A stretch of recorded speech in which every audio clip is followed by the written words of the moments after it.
Grab a cup and let's spill the tea. Your unabridged connection to mainstream news here on WHIP Radio, Philly's #1 college radio station. Hello, everybody, and welcome to another episode of the Tea Podcast. I'm Jon Dowding, as always, getting ready to spill the hottest gossip, the hottest tea, and breaking down for you what is really important about some things going on in the news and society and that whole situation. So I'm going to talk about some big news that happened actually today. President Trump just signed an executive order to undermine Obamacare on today, Thursday, October 12th. So again, Trump signed an executive order Thursday that will allow some people to leave the Obamacare markets, but could cause turmoil for those left behind. Trump's order will allow small businesses to band together and join their own unregulated insurance plans that can offer less coverage at cheaper prices. Obamacare rules would not apply to these plans, meaning they can drop coverage for things like maternity leave, mental health services, and prescription drugs. Crucially, these off-market plans would open the door for people with pre-existing health conditions to be charged higher rates, because obviously if you have something that doesn't make you quote-unquote normal, you gotta pay extra. The order does not appear to go as far as the plan pushed by Kentucky Senator Rand Paul, which would have allowed individuals to leave the markets as well as small businesses. Some states will likely challenge the executive order in the courts and argue the Trump administration is misusing its regulatory powers to make new policy rather than going through Congress, a change Republicans frequently made against Obama. In a recent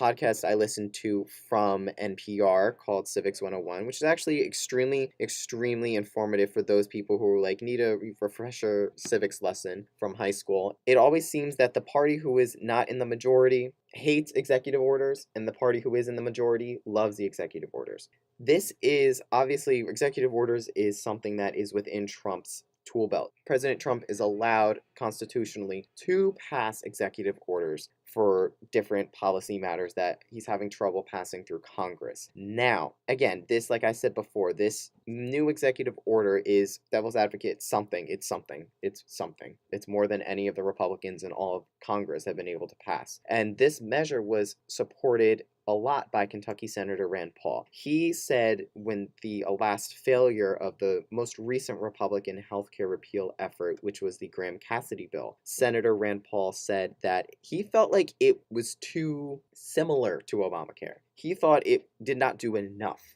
to distance itself from Obamacare and get rid of some things that Obamacare have and are characterized by. So I think, again, it is extremely early to be able to measure out the effects of it, how it is going to be implemented, the different, I don't want to say struggles, but the different aspects of it. But I think that it's definitely going to be something to watch out for. And honestly, it is still extremely early to know the effects of it. And some healthcare policy experts were saying before that all they're seeing with this bill is it's giving federal agencies the opportunity to amend rules governing the plans so it's no longer subjected to state regulation. Again, as always, there is a give and take with everything that gets passed. That's politics. Some people benefit, other people are going to suffer. But I think it's still, again, a move in the positive direction. Something's going on, and let's go see what's up with it. Moving on to something else, a little bit of animosity amongst Trump's cabinet, per usual. So Trump is challenging his cabinet members' IQ, fighting a senator he needs, and just doing the absolute most per usual. I'm going to break it down with the last three things that's been going on recently. So there's been a feud with a key Republican senator, a flare-up at a professional football game with President Trump instructing his vice president to walk out when players on the most activist team in the NFL kneel during the national anthem, and he even questioned the IQ of his Secretary of State. It comes on the heels of Trump's spat with the mayor of San Juan, Puerto Rico, as well as his odd and mysterious threat about a calm before the storm while meeting with his military leaders. So his first primary debate with a key Republican senator was with Senator Bob Corker. Corker is claiming that he refused President Trump's endorsement when President Trump reached out to him and encouraged him to seek for re-election. However, Bob Corker from the jump said he was only going to serve 2 terms in office, and that's all he was going to do. So apparently when President Trump tried to reach out to him to encourage him to do it again and to run again, he said he would endorse him, and Corker said no, thank you, President Trump, but I made a decision. President Trump came out and said he's a loser, he's a baby, the same kind of typical stuff that happens when somebody condemns or goes against Trump. This is an extremely important because him and Corker used to work well together, and Corker was the head of the Senate. I believe he was the head of the Senate Foreign Relations Committee, Foreign Affairs Committee, one of the Senate committees. Regardless, Corker had power. And the fact that he decided to leave and that he's inconsolable and he's not going to be swayed even by the president, I think that's honorable. So there's that spat he had with him. And it would just turn so petty and ridiculous. Now, next thing, Pence spent a reported $200,000 worth of taxpayer money to leave an NFL game early. And was found out by the press that Pence already planned to go to a football game and was going to leave because they knew that people were going to kneel during the anthem. But he still went, showed up, flew out, and used taxpayer dollars just to fund a PR stunt. I know the little bit of money that I pay for my paycheck, I'm not wanting the federal government to use it ridiculously, which is what they're doing right now. So that's been angering a lot of people because in a time when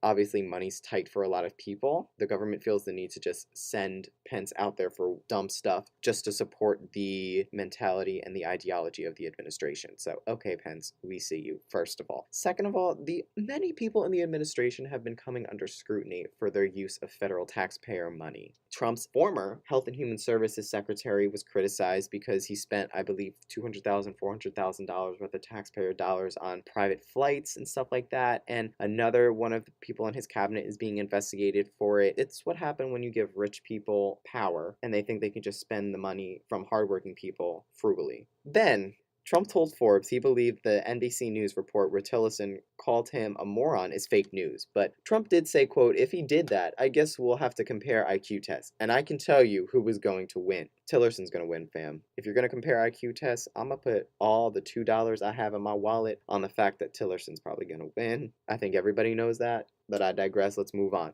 Devil's advocate here. All of this stuff, the first three things that have happened, is not the first bit of controversy that this administration has had. There has been so much controversy that nobody can keep up with it. And Pence, obviously, was going to this game to just stand for his beliefs. Well, stand and leave for his beliefs. So, obviously, that's within his own rationale, his own, he can do that. He's standing for what he believes in.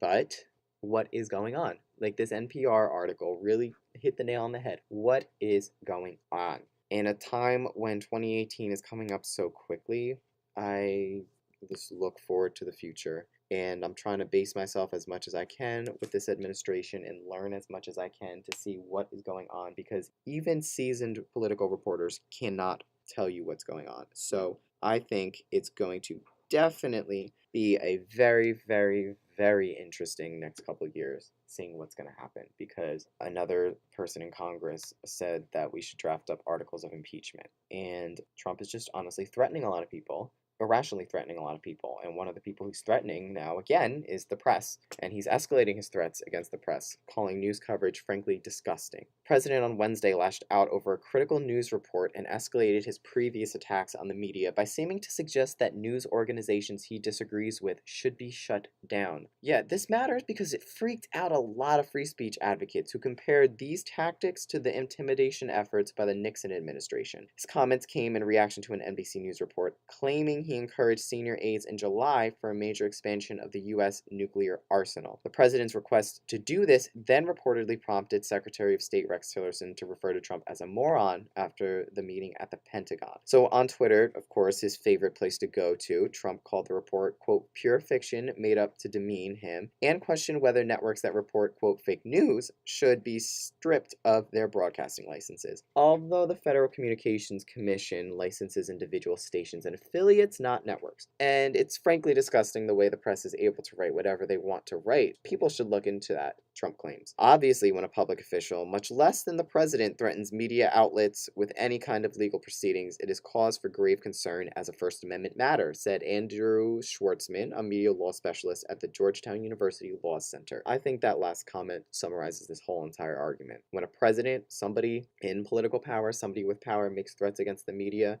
with legal proceedings, first of all, that is a threat and people need to open their eyes. I said this during Rational Radio today.